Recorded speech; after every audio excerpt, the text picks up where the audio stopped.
Hey everybody, my name is Marcus, and in this video I'll show you a simple way how you can enable a ruler in your Wix website so you can center things and stuff like that.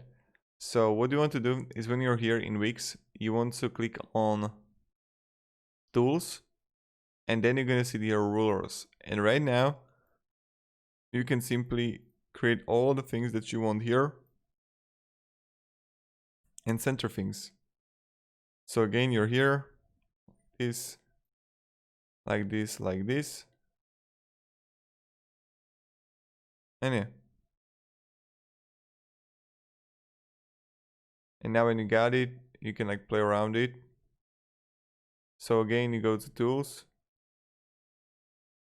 and unclick and click rules. Thank you very much everybody for watching, and have a great day and goodbye. See ya.